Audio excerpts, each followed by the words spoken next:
dalku dalkaygii dadku waa dadkaygii dalku waa dalkaygii dadku waa dadkaygii tuugayga noloshana ciidan uga dambeeyo inaan doorkan laytan duruufii dhacay baray tuugayga noloshana ciidan uga dambeeyo inaan doorkan laytan duruufii dhacay baray damaciya hinaasiyo dirqimaha noloshee damaciya hinaasiyo dirqimaha noloshee ninka taa dareensani dibawliqa candhuufta oo dibnaacee la raamsado ninka taa dareensani dibawliqa candhuufta oo dibnaacee la raamsado ninkaan daris wanaagiyo inaan laba dal noqoniyo samuhu aanu deeqino waxba hay dardaar warin taniba way ku yeelsiin ninkaan daris wanaagiyo inaan laba dal noqoniyo samuhu aanu deeqino waxba hay danaynine cirka sare barsoo dumiyo sida aad u wada ogtihiin halkan waxaa ka baxay wafdi uu hogaaminayo madaxweynaha jamhuuriyadda Soomaaliland Muuse Biixi Cabdi oo u kicitimay dalka UAE United Arab Emirates wafdigu wuxuu martiqaad rasmi ka helay dawladda UAE ama United Arab Emirates waxaa madaxweynaha iyo wafdigiisa qaabilay wafdi ama mas'uuliyiin sarsare oo ka mid ah dalka Imaaraadka Carabta wasiirka madaxtooyada ee dalka wasiirka amniga National Oil Company-ga Abu Dhabi ninka haysta iyo ninka Chamber of Commerce ka haysta dalka UAE haddii aan inta halkaa ku dhaafo dalka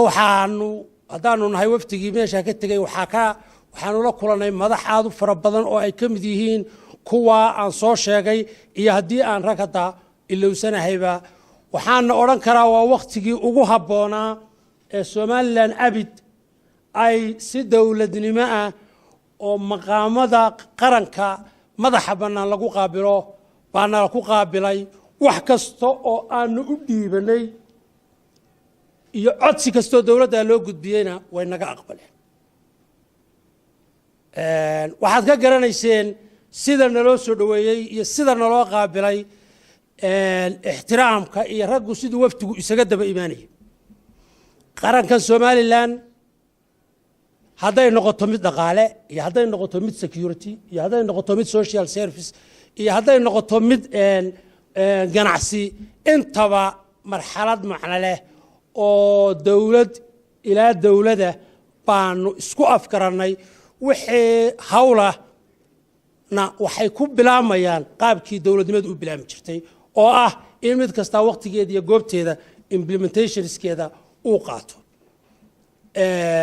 maalin aynu qaran ahaan ka adagnahay oo ka saaxiiba fiicannahay oo ka runtii niyo wanaagsannahay iyo wax la filayo oo aanu islaahay muddadii aad Soomaaliland 26 sanadood ee aan joogay ee aan ka soo shaqaynayay waa waqtigii igu farxadda weynaa ee aan la kulmo waxaan aan maanta la soo kulmay oo kale aniga iyo wafdiga uu hogaaminayay madaxweynaha jamhuuriyadda Soomaaliland oo uu ka mid yahay wasiirka arrimaha dibadda gudoomiyaha xisbiga UCID faysal cali waraabe wasiirka qorshaynta qaranka cawaale wasiirka dhalinyarada boos wasiirka dastuurka iyo golayaasha qaranka dhammaantood waxaanu aad iyo aad ugu faraxsannahay inaanu ku soo noqonno ciiddii somalilan annagoo sharaf iyo guul iyo barwaaqo iyo badhaadhe iyo sharafba huwan oo dadka somalilanna gacanta ugu hayna waxay ku farxaan waxaana leeyahay kuwa ka dabaqaylinaya somalilan hadallada aan munaasibka ahayn meelaha kaga hadlaya dalkani waa dal dhaqaaqay waa dal hore u socday waa dal isku tashaday waa dal saaxiibba leh waa dad aan soo noqonayn waddadu uu cagta saaray halhayska qarniga iyo halhayska sanadkan ee dowladda uu hogaaminayo Muuse Biixi Cabdi waxa la yiraahdaa horaa loo soconaya dib cid aanu u eegaynaa ma jirtay qaranku uu dhaqaaqaya waxaanu leenahay saaxiibbo aanu ku kalsoonahay oo na garab taagan oo aanu ku faraxsannahay waxaan mar labaad ammaan sharaf karaamo qiime qiyam huwinayaa dowladda aanu na marti qaaday waftiga uu hogaaminayo madaxweynaha jamhuuriyadda somalilan Muuse Biixi Cabdi waxaanu idin leenahay haddaad dadkii somalilan tihiin qalbigiinna wanaagu sheega waxa aanu ku faanno oo ku faraxno oo aad idinkuna ku faantaan oo ku faraxdaan baanu kala kulannay dhammaan goobihii iyo meeshii aanu tagnay waana arrin aanu calooshayadu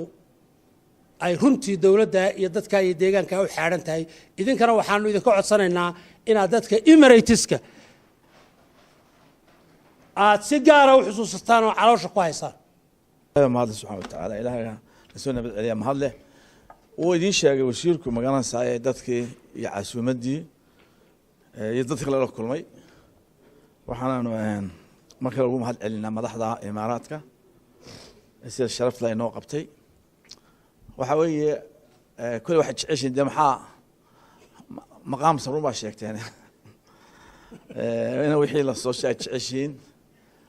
baahidii way badan tahay aad iyo aad u baahan tahay wadan marka soo koriye inoo soo baxaynahay waxa inagu daray waxa weeye arrimaha dadkeena ku wareegay baasaboorka xoolaha oo la joojiyay nabadgelyadeena amnigeena dhaqaalaheena waxaan ku haynaa war fiican alxamdulillaah rabbil caalamiin baasaboorkeena waa la ogolaaday insha Allah taala waxaan jecelahay haddii marka Imaaraadku ogolaadaan inuu khaliijku dhan ogolaan doono oo furihii waa halkan ka gelinay xoolihii waa la ogolaaday Imaaraadku hadda bilaabayaanba wasi 2 days inay iibsadaan Sacuudigana way ka hawlgeliyaan isna dhaqso bilaabaya hadda la yiraaho wax u weyn oo dalku ay ku jira waa amniga haddaan amni lahayn nabadgelyo jirin xuduudaheena secure ahayn iskuul ma dhismiyo uma waariyo isbitaal ma waariyo barnaamijyo ma waariyo xaggaasna way naga caawinayaan waa ta keentay in loo yeero taliyaashii nabadgelyada inoo joogay booliiskii militarigii badii iyaguna way ku maqan yihiin technical teamkii baankii xagga dhaqaalaha subxaanahu wa tacaala ilaahay subxaanahu wa tacaala dee run iyo beentii buu kala saaray habeen iyo maalintii buu kala saaray Somaliland inaan ahayn wax gacan lagu qarin karo oo la qarin karo Soomaaliya way kala baxeen dal jiriya dal aan jirin yahay way kala ogaadeen dad lagu soo hagaagi karo oo la aamini karo iyo dad aan la aamini karin oo maxaa cuntaa uun ka shaqeynaya ma qaran u jeedin waa la kala bartay way ogaadeen xiriirkii Soomaaliyeed ay sheeg jireen in inagu aynu ahayn dad kale macaamili jireen way qareen iyagoo mashiidaa lahayn dadkeenu gacan ka geliyeen horumarka dalkaasi xiriir soo jira lahayn ilaa muqoomadeena way ka sheekeynayaan in muqoomad loo keeni jiray dalkeena kii beledweyne lahaa waxbaanu siin jirnay beledweyne miyaa bad bale hay ku arki jireen doonyo wax iman jireen berbere marka waxa weeye khayraadka inoo yimi inaan midnimadeena muujino aan wada gurano ka baxno qabiilka ayaa weeye anugu markaan raacnayna waxaan tusinay in lagu dhan yahay saddex xusbiba ay go'aamada iyo heshiiska la wada ogol yahay yaanu taasan ka markhaati kacayay baarlamaankii waa kiisna ogolaaday inay Soomaaliland dhan u duuban tahay oo wax ka soo horjeeda arrintaasi waxaan social media lagu qorqoriyay waxba ka jirin taas oo soo xaqiiqareynay de waxaan filayaa inaynu waxyaalo badan ay isku keen wareeriyay wuxuu ahaa un dhaqaale xume dhaqaalo inoo imadoon kala foofi doono ayaan filayaa insha Allah taala oo qofka si hawshiisa qaban doono siyaasadda intii siyaasadda wadi doonto aad iyo aad baan ugu mahadnaqaynaa mar kale waftiguna si fiican baa wada shaqeynayeen dee diyaar garooba oo yaanay khalkhalin haddii aan idhaa markaa khayr iyo ilahay ka rajeyna subxaana wa tacaala in ilaahay nabaddaas inoogu waaro